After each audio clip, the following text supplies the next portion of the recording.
Now it's relatively easy in retail to show significant growth in the top line by opening new stores at a rapid pace, and you see these huge turnovers. But can the back end sort of support, and can the supply chain be as effective? That's the discussion we're going to have, and it's going to be quite insightful because the experts are people who are from the industry, retailers who've got multiple years of experience in the supply chain or worked in the supply chain strategy. So I'd like to call our panelists up on stage. First up, Anupam Bansal. He's the ED of Liberty. Yes, we can clap. There were just two people clapping. You can put your hands together. It's good for you too. Himanshu Chakravarti, CEO, The Mobile Store. Peter Newbold, Deputy COO, Landmark Tata Retail. Sumit Sharma, General Manager, Indiaretailing.com. And our session leader and moderator, Kiran Kothikar, Director, Vector Consulting. So, ladies and gentlemen, that's our esteemed panel for you. If you observe all the decisions that are happening in today's conference, very few of them are on the whole supply chain or company make profits. Most are on location, store layouts, or technology, and so on and so forth. At the same time, there are studies across the world, and many of the people who are sitting here, that show that there is a strong correlation between the inventory terms of a retail chain and the profitability of the retail chain. And we see that not many topics are being managed, being organized on this topic. So I thought we'll take on this topic. We have amongst us people who have managed supply chains, varied supply chains. For example, Peter is from Landmark, which manages more than 2.5 lakh SKUs, and the same is erratic and not known. Then we have, and he has few large stores. And then we have mobile stores, the relay chain, where the number of SKUs are also quite large. And there are many small stores. And Lacoste is a company where there are a lot of company-owned stores. Most of them are significantly large size. They don't have small stores. And it's a fashion item, which is seasons. And we have Liberty Shoes, which has a combination of large stores as well as a huge number of franchisee shops. This is the variety that we have got here. And most importantly, all these people have been successful in actually making their companies financially they've done it very well, and their counterparts many of them are not have been able to do that well. So they have a lot of experience. They have put that experience into the supply chain, which has made them financially viable and strong. So I think we have a very good panel here, which can give us deep insights into what they have done to make their chains profitable. So I would like to start with the opening question, which is, there is a relationship between inventory terms and profitability of the company. So let me start by asking Anupam from Liberty Shoes, what are his views on that?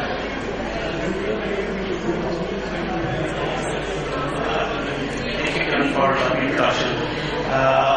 See, definitely, I think in 2003-04 when we started the retail company, such complex things were not thought of at the time. It was very recent time when fancy business plans were made and we thought we were going to make sales. I think the first 5 years gave enough learning to most of the management that retailing the way it looks so simple to open a shop and sell something, but it was so much more.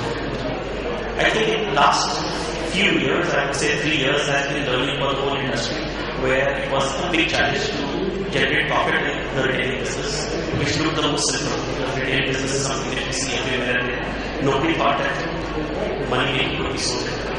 I think various aspects. I'm saying inventory turn, I would say, is a very small word, but if you look at it, in the cost of discounting, if you would say. Inventory turn leads to cost of discounting as well, or you would say the capital deployment. If I am having too much of capital deployed to do a small business, I think those are important. And it was not easy. Just to give you an example, in the last 3 years, some of the stores had as high inventory of 9 months to 12 months because of the fashion cycle, because of large inventory. Today, putting effort there, I would say inventories have come down to less than 4 months, which is a big achievement leading to bottom line positives.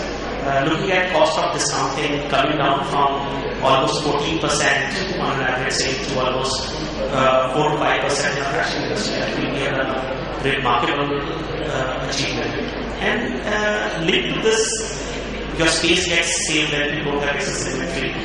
Your people cost gets saved, and there are numerous benefits which keep on happening, and I think it leads to the pure bottom line. The bottom line is not just generated by the margin. I think the margins could be less or more, but I think it is the inventory turn on how you are efficiently using that capital which will make most of it.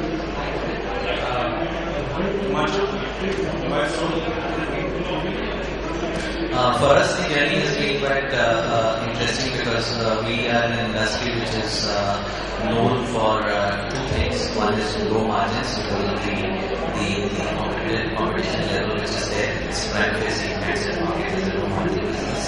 And second is obsolescence, which is in many ways more acute than even the fashion industry. Models come in, go out, what will be successful and what will go into end of life, nobody knows, and it becomes very difficult to really handle the challenge or the risk of obsolescence, and you can have significant write-offs.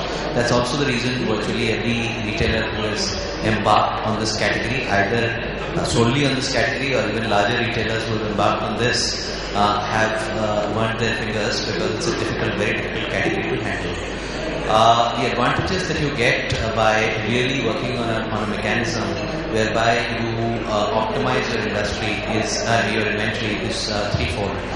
One is that of course if the inventory turns increase. In our case, we run at a very high level. We used to be at around 12, 13 till 2 years back. We now run our inventory at around 21, 22 tons a year, which is one of the finest in the world. We've been nominated for the Retail Awards in Paris as the only entry from India for this particular achievement.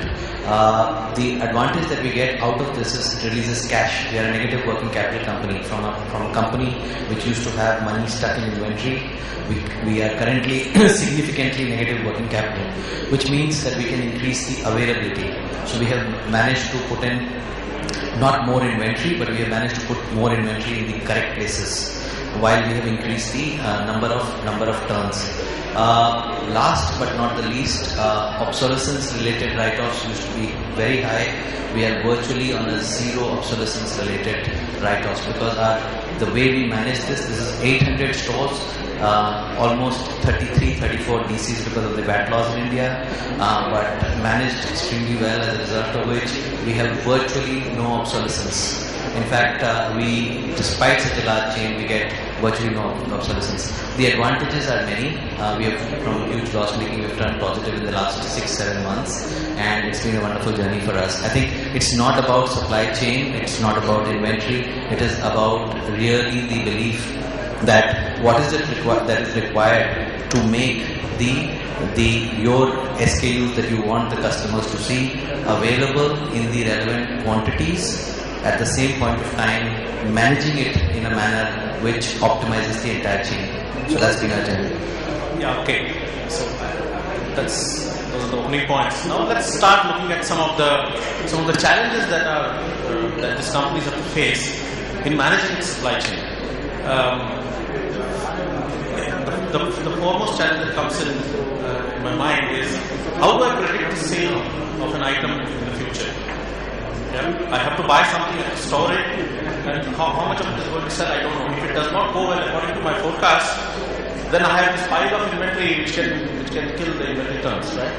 So, and the challenge that this companies face is that the product life cycle, which is sales picking up, maturing, and then going down, that is, they cannot predict that well in advance, maybe to some extent.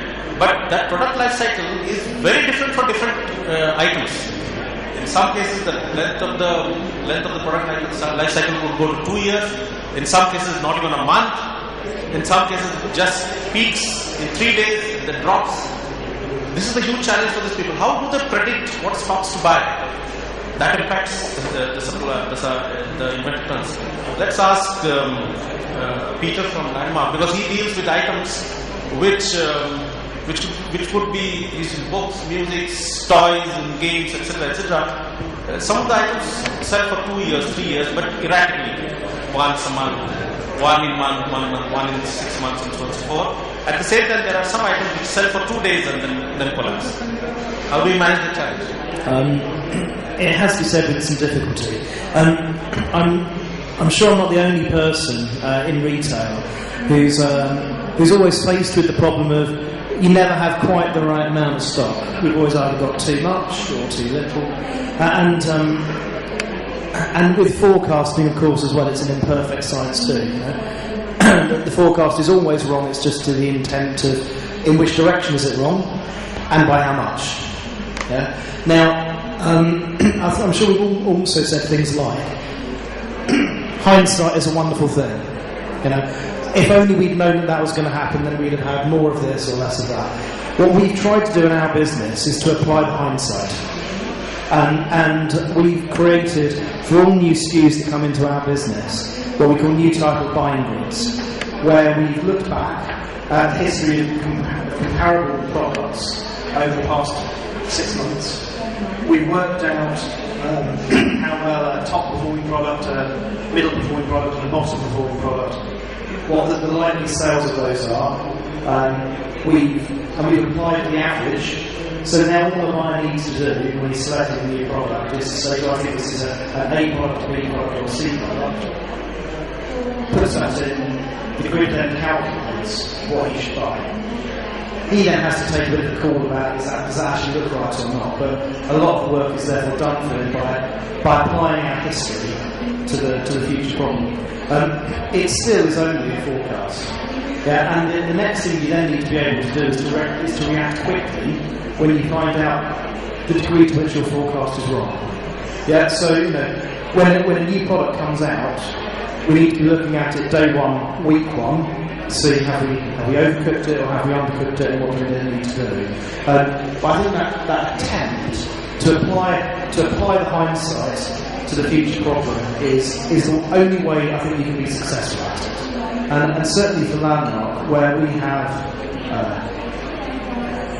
1,000 new introductions a month, we needed to find a way of doing it as scientifically as possible and making sure all the decisions that we were making were within degrees of tolerance rather than every single decision being something that probably approached for the first time. And I think that's how we've managed to achieve what we have. So, if you can't, if that's the case, what Peter is probably saying is that we cannot predict the future, right?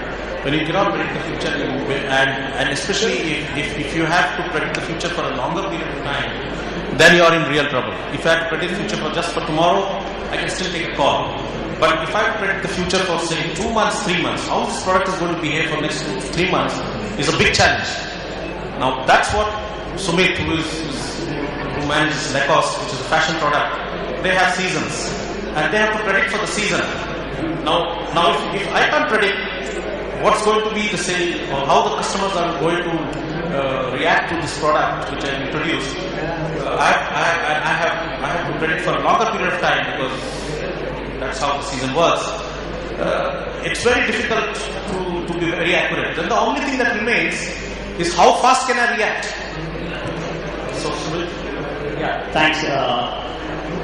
See, it's a very important point in what Peter said. Understanding your sell-through is very important for the buying decisions. But nobody's sitting with a crystal ball. even the buyers, no matter how much analysis they do, when they decide a range, when they do their buying, anything can go wrong. So, the intervention at the right time is extremely important. So that starts with not only seeing that in case there's some deviation from what you planned, but also, looking at it from a point of view that, if there's a deviation, what needs to be done now?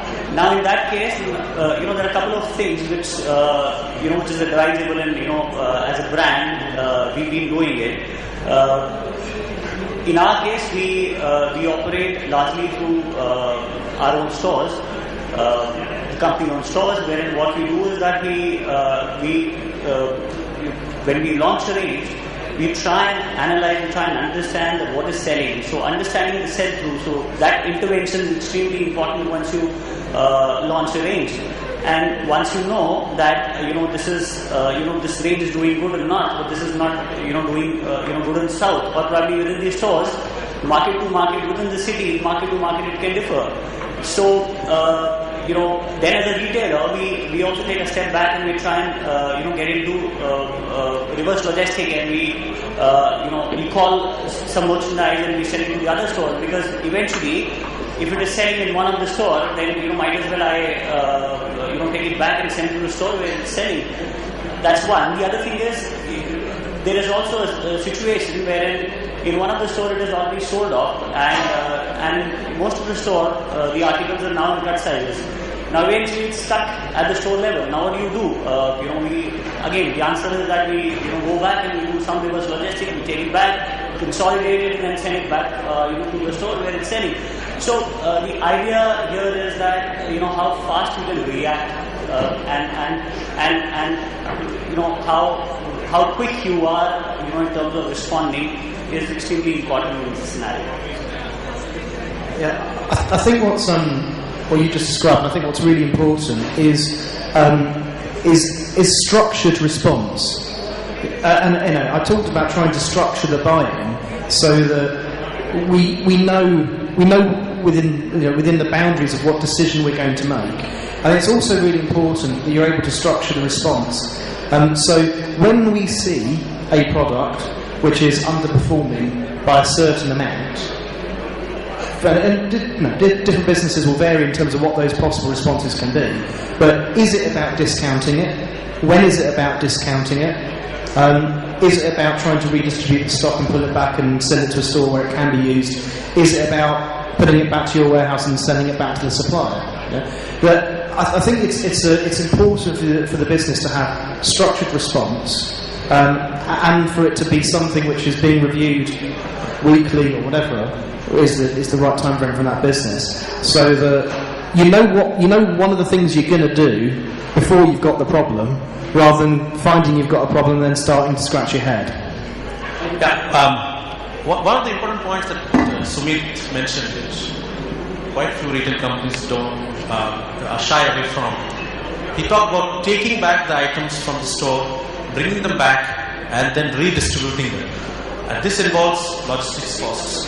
And as you know, retail companies are under duress for profits, and any type of cost that can be saved is good for them. And in this duress, they don't take such decisions. Not many companies take this. It looks very natural when you hear it from him, but they actually take back material and redistribute it. And that's what I think mobile store also does it in a very big way. As I said, for us, the lean inventory and availability becomes important. So, because of the VAT structure, every state has a DC, and there will be a significant number of stores attached to the DC. Now, DC, warehouse, whatever name you want to give, essentially an aggregation point on top. Now, for us, by every Tuesday, unless and until it's Diwali or something, we will do it.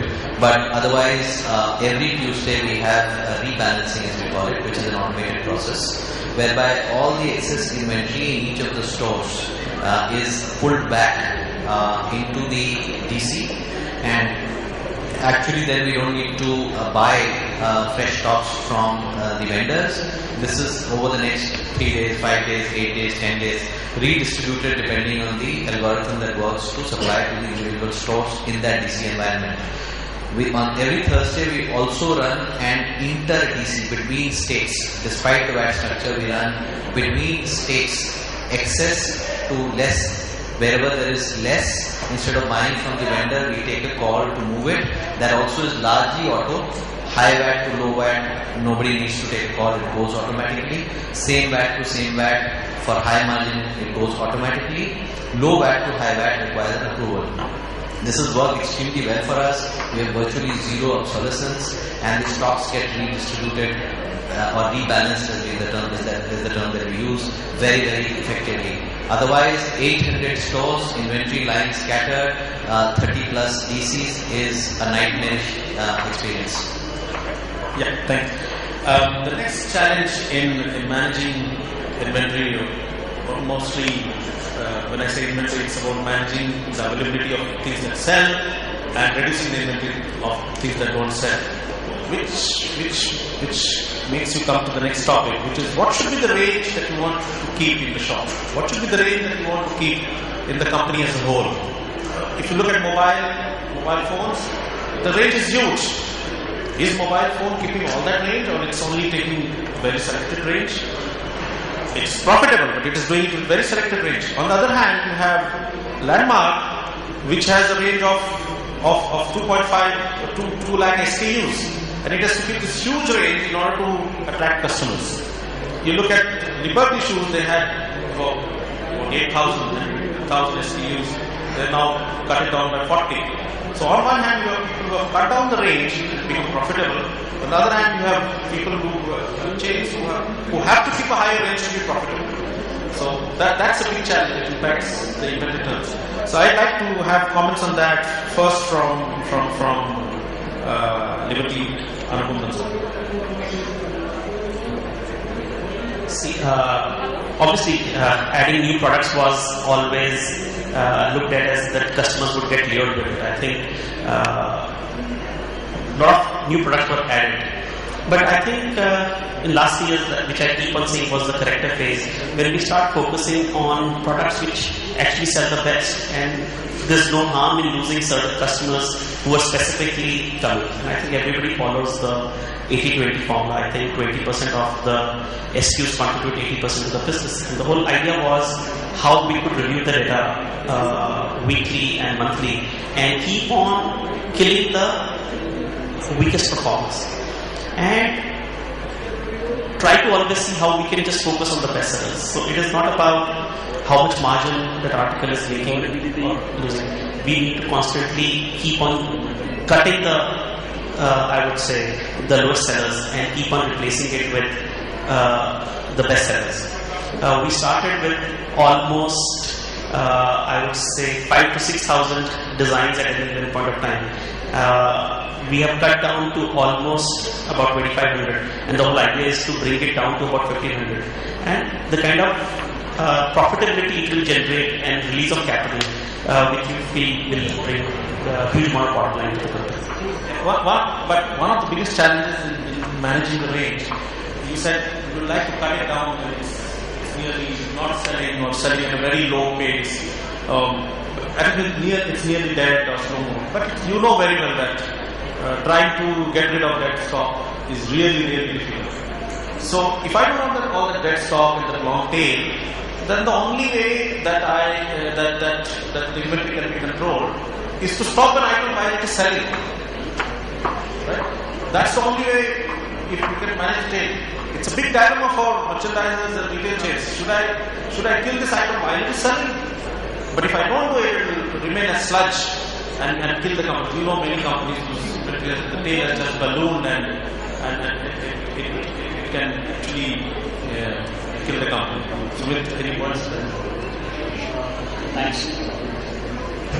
See on this, while we were doing discussion, I was telling that the way we do this at Lacoste, we 40 to 45% of our range is our core range. Now, what it enables and it helps us is ensuring that there is if there is right availability at the time, because then what you can do is you can also ensure that that core range is what you focus in that season. Then balance is what you keep adding on. So the idea and the emphasis is that whatever the brand philosophy is, whatever as a retail chain the philosophy is, you stick on to your philosophy and try and do the range which is in sync with what your brand philosophy.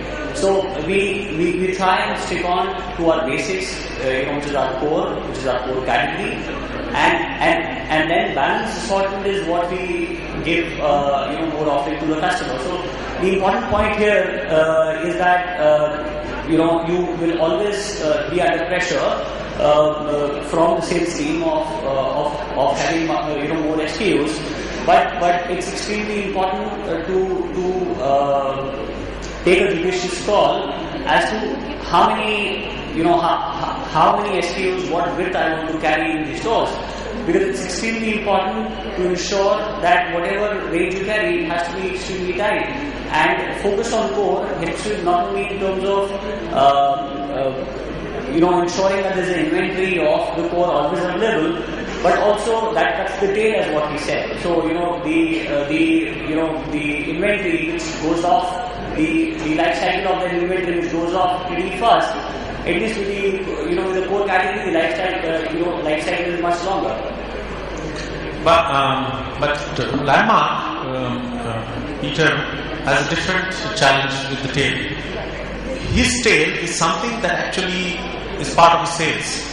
I mean, a book or music or a toy, it sells very erratically, once in 3 months, once in 2 months, and he has to keep it, right? I mean, if something is selling for once in 2 months and once in a month, probably Lacoste would cut it off, or Liberty would cut it off.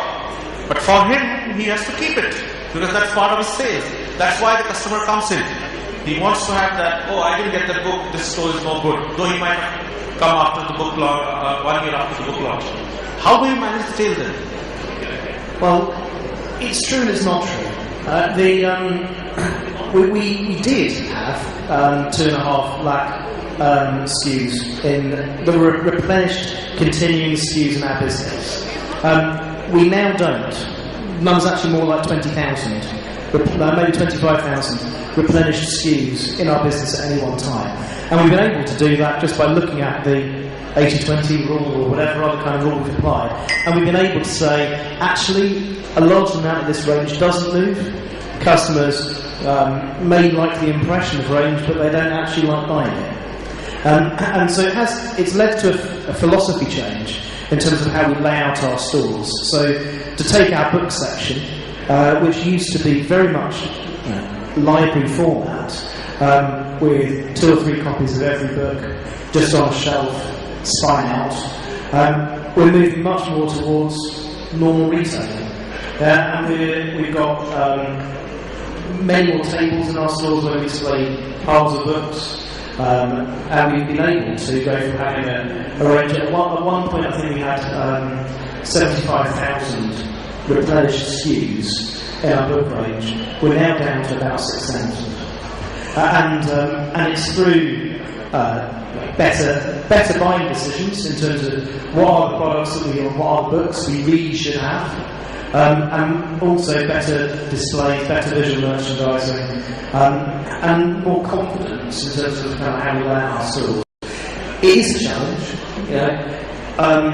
Consumers do like to come to a bookshop and be wowed by the vastness of range, but they still buy John Grisham. Creating that impression of range and authority with the minimum amount of replenished SKUs, and therefore the minimum amount of stock is our challenge, for sure. Our books stock has gone from about 11 months of cover at its worst point to 4.5 months now, which I've been in book trade in UK and here. I've never known a format like ours has such good inventory turns on books. On this topic, is there a comment from your side, or would you like to ask a few questions to the panelists? Mike, please.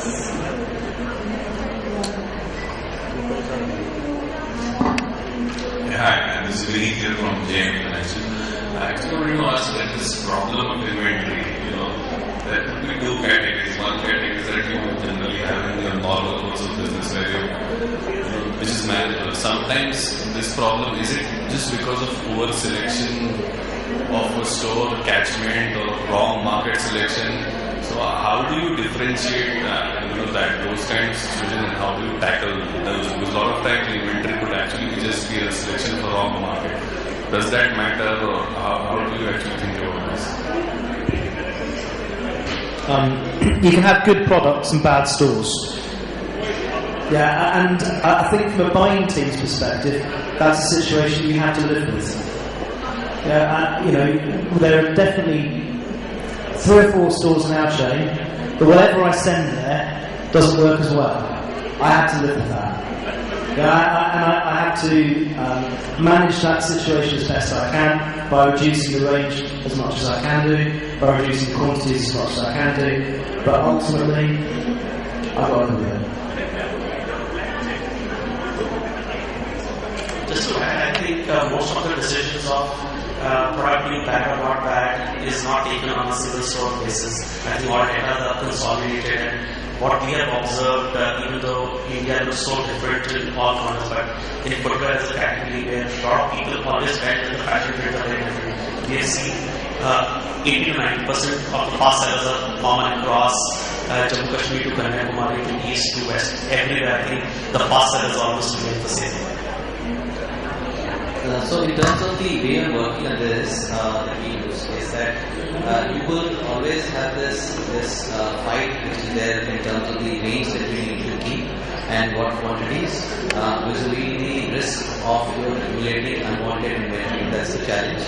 The method that we follow, and that's worked very well for us, is that at a chain level, and there will be inefficiencies within the chain for the time being, let's assume that at a chain level we define the SKUs as 3 types. There are more, not fast, medium and slow, that's another definition, but 3 types. One is the new SKUs which come in. The risk factor on a new SKU is the highest, reward is also the highest, so that needs to be managed. The second part is the steady state, and remember in our category, steady state keeps changing. Steady state becomes unsteady state very quickly, but I'll come to that. And the third part is end of life, which is what is going on. There has to be, and in our case we have very scientific method on operating on all these 3. At a chain level, if you are able to work this out, and if you do rebalancing like we do within the state and then across, and then we have another very important measure for the stores, and those stores actually get hacked. Even if they are, just about profitable, they get hacked if they continue doing it. Something known as stock turn index. Every store in our company has a stock turn index. Repeated low stock turn index will result at some point of time that store getting hacked, unless and until it is with a low STI very profitable. But there are very few such stores. Yeah.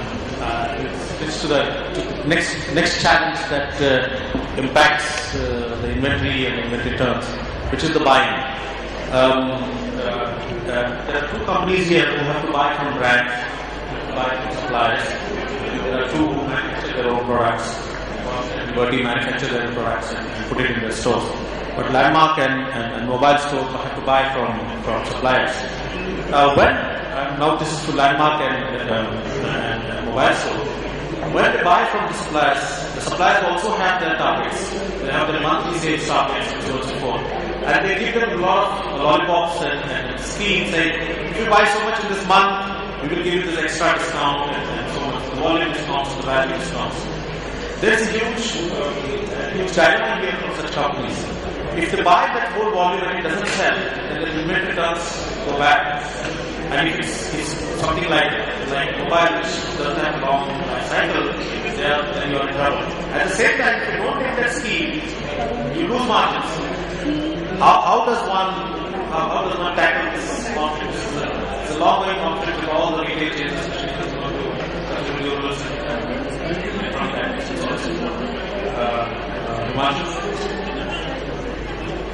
So So there are actually, in terms of the scheme configuration, there are two types. One is of course the volume linked overall numbers, which we have moved from a monthly target base to quarterly target base, because the ability to spread out is much higher if you take it on a quarterly basis. We moved to quarterly almost a year back with every brand that we have. We don't operate on monthly because it's very difficult to manage within a month.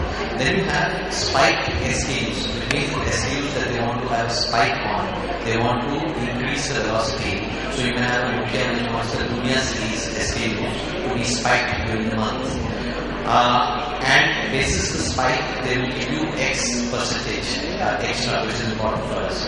So we sit with them and agree on a target basis, not just the spike percentage that they're giving, but inputs along with it. It can be staff incentive, it can be promotion, that will be a consumer promotion, but the two need to be matched. Because without that, you will only accumulate inventory. The idea is to sell that soon. So we have managed reasonably well with every brand in the first week of the month.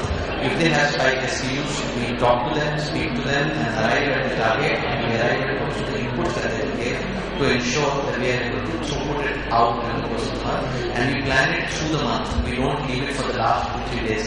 In fact, most of the times I encourage our team to ensure that last 1 or 2 days we should have virtually very little billing. We should come to a stage where it should be very little billing and with the vendors. That's the only way of managing. It's painful, difficult, but that's the only way of managing it. Peter, but you have, I'm assuming you have the same challenge, and many times suppliers give you a target of value. It's not quantity per SKU, and most of the suppliers, they also have other channels to sell, but during the month end, they land up with low availability of the fast movers.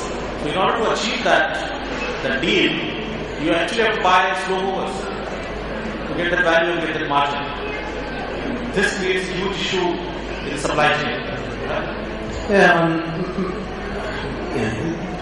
Good buyers, are worth their weight in gold, and they have to be able to make those kind of decisions. Okay, there's something which for Landmark is similar but different. Books are traditionally supplied on a sale and return basis.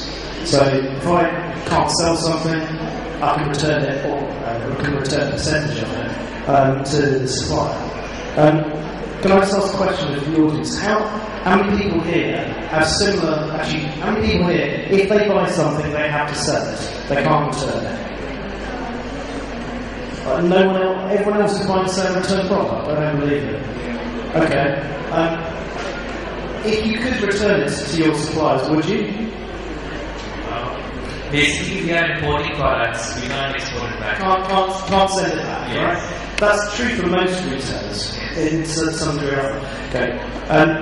It would probably surprise you then to learn that we decided, rather than buying books on a sale and return basis, we'd actually buy them firm sale and negotiate higher margin as a result. Clearly, we wouldn't do it for nothing, but we couldn't get high margin as a result. Partly is because the operational and logistics involved in putting all that stuff back was just too difficult for us. But also because we had become increasingly confident that we could make the right buying decisions at the start. Now, it's hard and it doesn't always go your way, but we became increasingly confident that's what we could do, and therefore it was worth us taking another 10 points of margin in order to make more profit, and yes, if we have to discount it more in order to get rid of them, we will do. So far that's been successful, I can say that with my fingers crossed. We've been able to increase our realised margins by 3 or 4%. So our discounting has gone up, but we've been able to increase our realised margins by 3 or 4%. So sometimes doing the obvious things is actually the right thing to do. What I would like to add is we do our own manufacturing, but when we look at our franchise model, our franchise model was earlier, we were promoting a lot of schemes such as target based, and I think it was most important that the franchisee make more money, and that's how we create a long-term relationship. So we scrap all those schemes and we would just encourage them to buy only what it sells, so that if they will make more money, probably they will end up doing larger sales and opening more stores, which will bring in better value as a company. So these principles could be used in that way as well. Paul is saying that they actually scrap schemes, they actually scrap targets. They are not replenishment. Whatever you said will replenish. There are no monthly targets. That's I think a new paradigm. And it comes from the fact, what he's trying to say here is that if you push material to the stores and if their inventory turn goes bad, then actually the company loses. Being on the topic of vendors or the manufacturing, by vendors I mean brands or the manufacturing setup. One of the ways, one of the topics that retail chains have to really be careful about is their costs and their inventories. Adding warehouses adds costs and inventories, right? So quite a few retailers don't have warehouses. They say, can the supplier supply directly to the stores? Yeah, they probably use a warehouse only for cross-stocking and just flow through. And there are others who have actually building warehouses, stock the material. They actually sort of take the call that I will have this extra cost in this inventory. And it's been observed by the team sitting here that when they have added the warehouses, their inventory turns have actually gone up. Rather than normal paradigm saying that if we add warehouses, the inventory increases and the costs increase. So I'll take that from Anupam here as to what they have done from the previous model of direct to the shops, now through a warehouse. We don't have a sourcing model really, but we had 6 different plants, and all plants were supplying inventory directly to the stores. And I think we have scrapped that, and all the material from each plant comes to the central warehouse. And there's only one central warehouse for the country. And I think in our case, the logistic is somewhat improved, and we are able to service Pan India from that warehouse in 5 to 7 days across India, except very, very remote areas in East, which has brought in a lot of efficiencies. So there are no multiple stocking points. Basically, all factories make the material just sent to central warehouse. So a lot of operational efficiencies get achieved there. And there's only one pick and pack department in the central warehouse which packs for all the stores. And the manpower also which was there at all the factories to do pick and pack and then consolidation at a central warehouse and then dispatching got completely eliminated. What was the impact on the inventory? The impact of the inventories today, the factory with such large number of options is working on less than 2 months inventory at group level, which I feel previously it was almost 4 months inventory. So that's the impact. Anything you would like to add? Himanshu Mobile Store does not have a central warehouse, but he has many state warehouses from which he manages supplying to the various small retail shops in each state. We don't have the luxury of doing that because of the VAT structure in India, but having said that, I think why do you need a warehouse is the question to be asked. Essentially, you want stocks, relevant quantum stocks available at the store level. And what quantity you hold at the store depends on the replenishment time. How quickly can I replenish it? Now the problem with the supply chain virtually in all the cases is that the fulfillment ratios are reasonably poor. They are not good. If they were running at 90% plus fulfillment ratios, then I would scrap all the warehouses tomorrow. I don't need them. But since the replenishment ratio or the supply rate ratio is low to mediocre for most of the vendors, you actually create a step above and you hold inventory there at an aggregate level to ensure that your stores run at lean inventory, and it gives you the flexibility on a daily replenishment model to supply what is needed for that store. So this is added very well. In fact, from the time earlier we used to have direct to store till 2 years back. Direct to stores we were at, as I said earlier, 27, 28 days inventory in the system. with DCs added, holding DCs added, we now are running at around 17 and a half days inventory in the entire system, including the DCs. So it adds to the efficiency, but if the vendor supply rate goes up on a daily replenishment basis to 90% plus, then there is virtually no role. I can do a virtual DC and not actually have physical DCs. Kieran, can I come in? Just to give perspective from the UK, I completely agree with you. Yeah, in the UK, where I work for a similar kind of retailer to Landmark, big range book retailer, and we actually closed our central DC because there was so much capacity in the upward supply chain. It was possible for us to get to place an order that day with a distributor or even publisher, and we'd have a choice. You know, the book would be available. Whatever book it was, 1 million titles were available for us to buy from 3 places on any given day, and we'd have it in any of our stores the next day. What do you need a warehouse for? Right? So I've been in the experience of closing a warehouse in the UK and opening a warehouse in India to achieve exactly the same thing. So it really does depend upon the upward capability of the supply chain.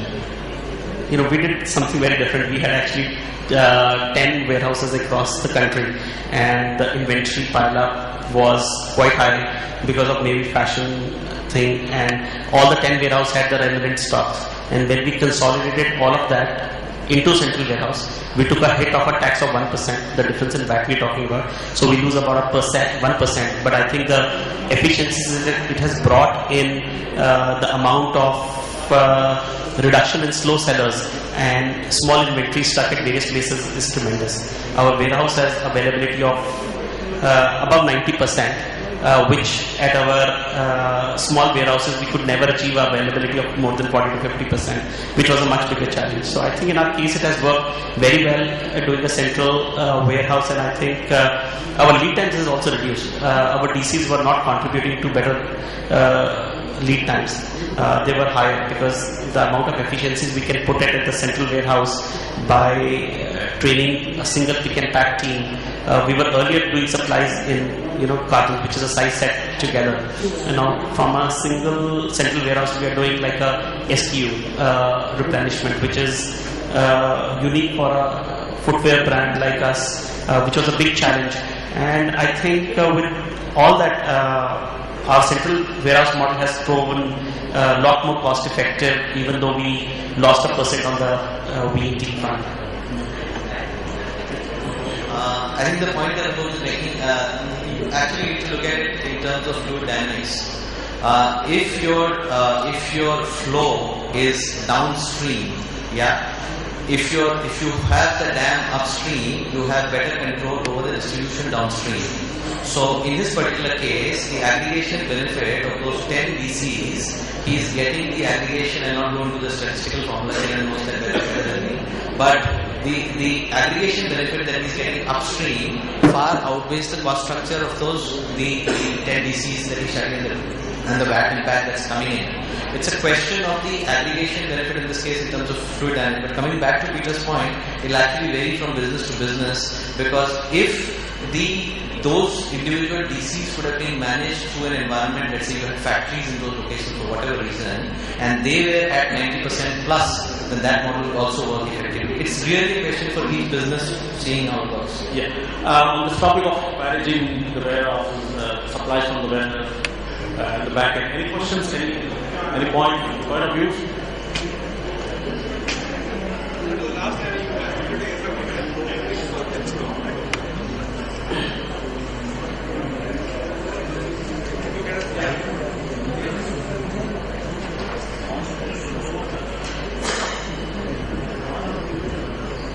Thank you. My name is Krishna Kumar. I come from Symbols, a supply chain IT company. What we heard was most of the interventions which are happening are interventions which are purely internal, in the sense that we are looking at an outbound supply chain. You did mention, Peter, a couple of instances of vendors collaborating with this whole initiative. Why is that you are not able to co-opt the vendors? Because don't you feel that there is probably a lot on the table which you are leaving when you're not involving them, for example, let's say product development, which I think for Lacoste makes sense because you have probably 6-9 months product development cycle.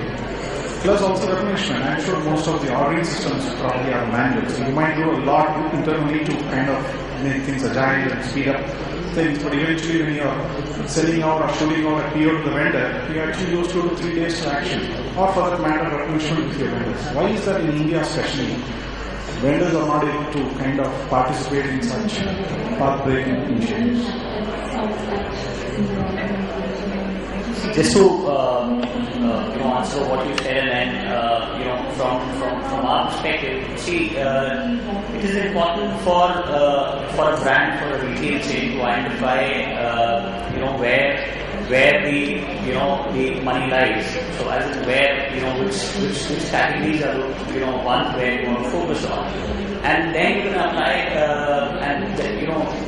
once you identify that, then you can you can also align your supply chain accordingly.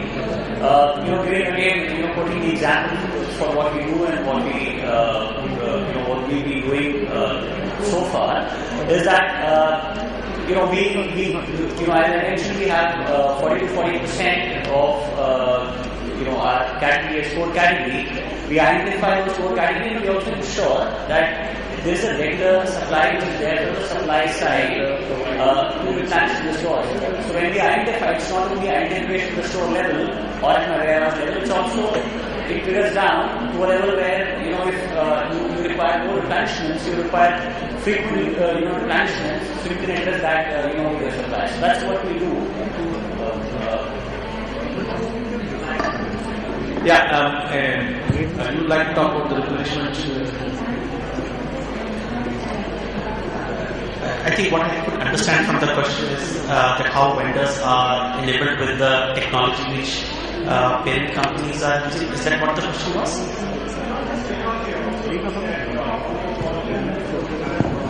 See, I would talk about the relationship between the franchise network and our systems. We have integrated our POS with the back-end supply leading to the production. The way system is integrated is on a daily basis, the data comes from the store. And we can actually do a daily replenishment also, but for a few logistical reasons, we have made it once in a week or twice in a week at this point of time. And the same data is used to replenish depending on the algorithm. And our production are mostly not decided what will be produced, and the prioritization happens on almost daily to weekly basis depending on what sale is happening, and that is prioritized at the factory. And that data moves quite seamlessly from retail store to the warehouse to the factory. It's still in process. We are almost geared, but I think a lot of vendors use different platforms and technology. So probably we could give an input of what we require from them on a daily basis or a weekly basis, depending on the frequency set. But they don't have automated systems to do that. But we have data available, and vendors who will be in position to import their data into the system will be very happy to do it. Add to that, I think one of the things which is there is that we in many cases we try to look for the ultimate solution. Now, ultimate solution to this problem is actually EDI. If you do EDI and you have data visibility with your vendors, full data visibility, right from new product introduction to inventory that they have, it's wonderful. But EDI is difficult to carry out. We are trying a pilot with one of the vendors, but it will take us a long period of time to get EDI in. Now, in the absence of that, it really helps us to understand where inventory is lying with the vendor. So we have now managed to convince 3 of our vendors, large brands, to share their data with us twice a week. It is coming in the traditional format of emails, doesn't matter. We'll move it to FTP as the next stage, but doesn't matter. But we are using it because if, for example, I have a requirement of buying in Karnataka, in Bangalore, and that SKU is not available with the vendor in Karnataka, if I have visibility, next door is Madras, Chennai. I actually can redirect that purchase from Chennai into Bangalore. It's not too far away. So that's one which we are carrying out. That's one level. Second level of information which is of tremendous use to us is to get visibility of the manufacturing schedule in China.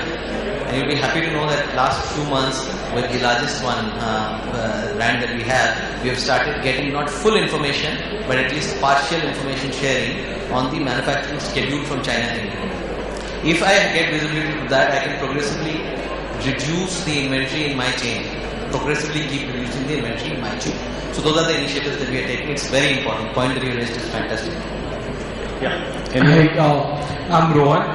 My question is directed to Peter. It's regarding your statement that you made that in Landmark you scrapped the SOR model and improved your realized margin by 3 or 4%. But my question is, wouldn't that require a lot more meticulous planning, a lot more cost in technology and manpower?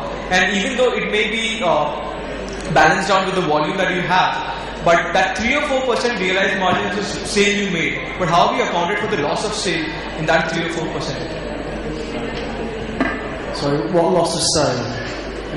Loss of sale. Suppose if for some reason you do not have, you have some error in your planning and some books for that matter is not there in a particular store or not in your system as well. So that's a loss of sale. I understand the question. Just because we're buying on sale or return didn't actually necessarily mean we would have the stock anyway. Okay. The idea about sale or return being I'll buy as much as I possibly can, it doesn't matter how much I buy because I can send it back, is a bad one anyway. Okay. Not just because of the cost of putting stock back and getting it back to a vendor, but also because of the capability of a business to actually deliver it. Now, we were finding that we're asking stores to go and find a book, by an author, which is in a sea of another 100,000 books, to pick it out, put it in a tote and send it back to the warehouse. At best, our store returns compliance was 70%, and it was 30% or worse at lowest. So sale or return was a bit more of a theory than it actually was a practice. So the realised 3 or 4% extra profit genuinely is that. Yeah, we stop this cost and this laborious and actually just frustrating exercise of trying to get stock back through our supply chain and back to vendor, and instead we're buying it with more confidence on a firm sale basis, and we're giving ourselves no choice but to sell it through. In a different market, where maybe we were able to achieve much higher returns compliance and the cost of it was relatively less, it would still be the right thing to do. So I worked for WH Smith in the past in the UK. Our returns compliance from store, if it ever dropped below 96%, that store manager was taken outside and shot. All right, that environment you can do it. Our environment, not.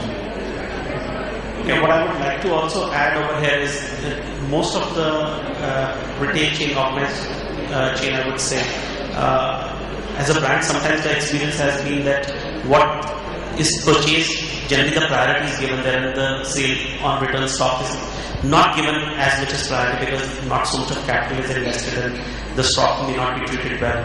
Also, is most of the time you have the statistics available of generally what is selling.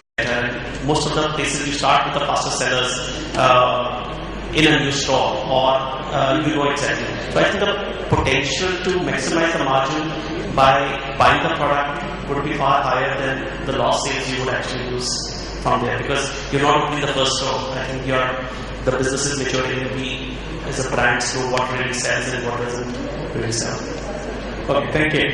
So I'd like to take up the next challenge, which is the expansion of the retail chain.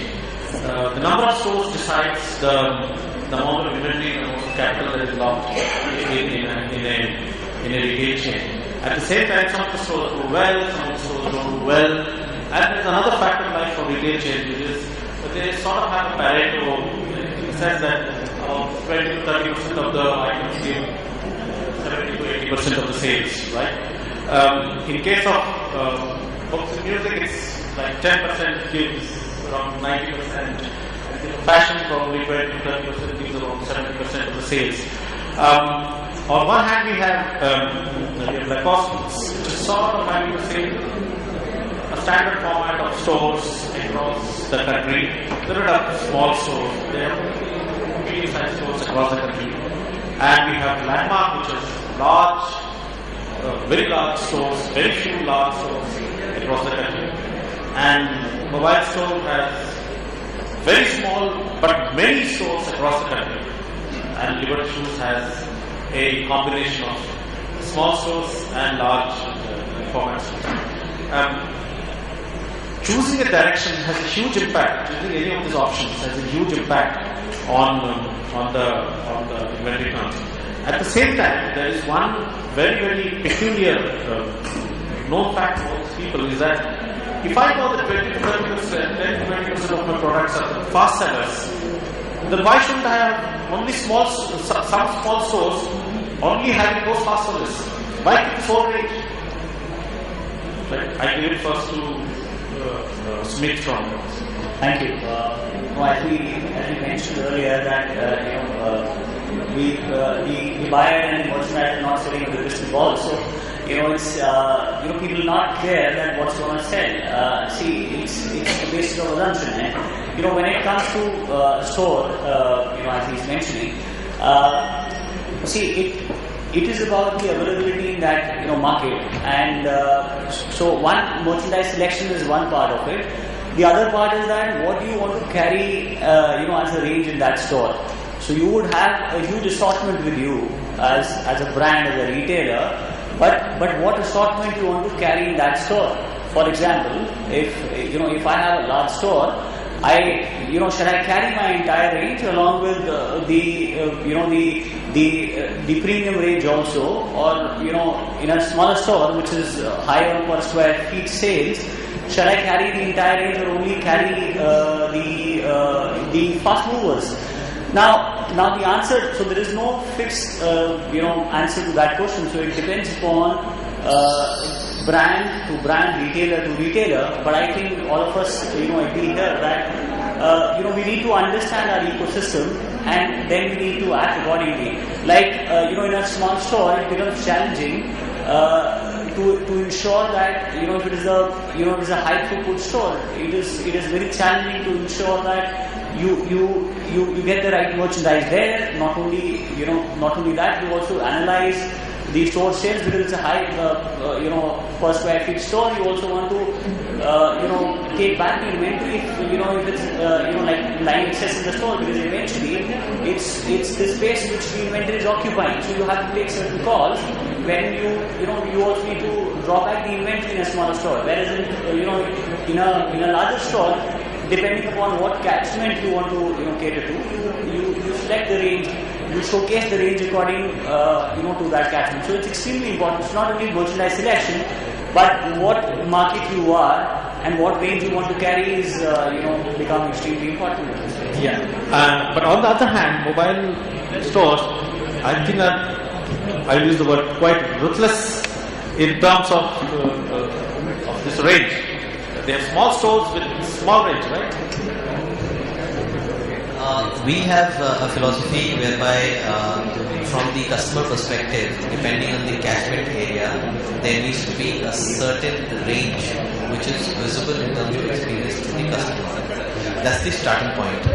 Now, progressively, however, if the range which is kept there and technical term, but min norm if it is one there for the place, which means if this SKU does not move, we have a concept whereby if an SKU does not move for 21 days of available time, which means it was available for 21 days, it gets knocked off from that store. Now, if progressively multiple SKUs keep getting knocked off from a particular store, we actually do once a quarter full plano refresh. These stores actually go on a watch list, which means even if they are doing okay business, it essentially means we are heading for trouble because the customer experience is not up to the mark. It is only a very narrow range of SKUs that is selling there, and therefore the customer experience in terms of the number of SKUs, others will not. It's a self-fulfilling prophecy because they'll get knocked off, and only the customers who want that fast-moving range will come into the store. So we have a process through which, and he's right, Kiran, we are very ruthless with how we do it. Would you, now that you are a successful company and you have some money in the kitty, you have money to expand, would you go for bigger stores? So here's the deal. In terms of we ran a very interesting, and I'll share this with you. We ran a correlation exercise, and this I'll just share with you so that you. One of the correlation exercises that we ran was profitability of a store with the size of the store, square foot with profitability, correlation, profit on one side, square footage on the other side. And we ran it 2 years back, we ran it a year back, we ran it again now. And the good news which is there for us, and that's fantastic, is that this correlation is in single digits, which essentially means that the size of the store for our 800 store format, it's not for everybody. For us, the size of the store has no correlation with the profitability of the stores. So no, the answer is no, we do not. Yeah. So on the same topic, there are two ways of looking at of putting up a store. One is you put up a large format store. That means you actually put in money to attract customers. And the other is put up stores where the customer is, which is many small stores across the country, or put up few big stores, which Landmark does in places where there's a lot of footfalls and malls. These are places in malls. Liberty Shoes is following a mixed model where it is having this large format store which is their own retail chain, and there is this huge chain of retail shops across the country. They're expanding very rapidly. They're trying to mix that model. Attract, going to where. Kiran, I would like to clarify. I think all our small size stores, there's no large format store. We have, I think, all our stores average to about 1,500 to 2,000. I think, and I would agree with the model the cost is following here. I think it's a combination because a brand needs to create a little bit of an experience. At the same time, it is very important to have the right size. You just don't want a very large store doing a lower sale per square foot. And we have realized that our model works the best between 1,000 to 1,500 square foot, and sometimes going to even 800 square feet. That creates the ideal mix for the experience and the range which we would like to exhibit in the store. And I think we would like to focus there rather than either trying to expand into very small sizes or very large sizes. And I think profitability is the key which we are talking about. Till the time the store is able to make a reasonable profit, what is meant to be, and I think that is most important. And with the given time where the customer experience and expectation increases, I think there would be need for larger stores. And if the situation demands to cut the store size further, I think the market would derive that, because I think about 3 years back we cut down the size of few of the stores because we were just occupying the area which was not really required. So I think it is quite dynamic rather than I would like to make an open statement that large stores or small stores. So I put the same challenge that I put to mobile stores to Landmark. They have large formats, so they huge stores, lots and lots of SKUs, but they have this unique thing about 10% of their SKUs or 90% of the sale. So shouldn't you be going for a few small stores with only the fast movers? Yes. I think our format in particular it's evolved over time. You know, when Landmark first appeared 25 years ago in Chennai, the very name Landmark was a reference to drawing people from miles around. You know, when I know stories of people come from Hyderabad to visit stores in Chennai, because at that time, you know, there was an unparalleled range of books and music, and it was only available physically, and it was only available in a shop. That statement is no longer true. Okay, so for Landmark, we have and increasingly are moving our format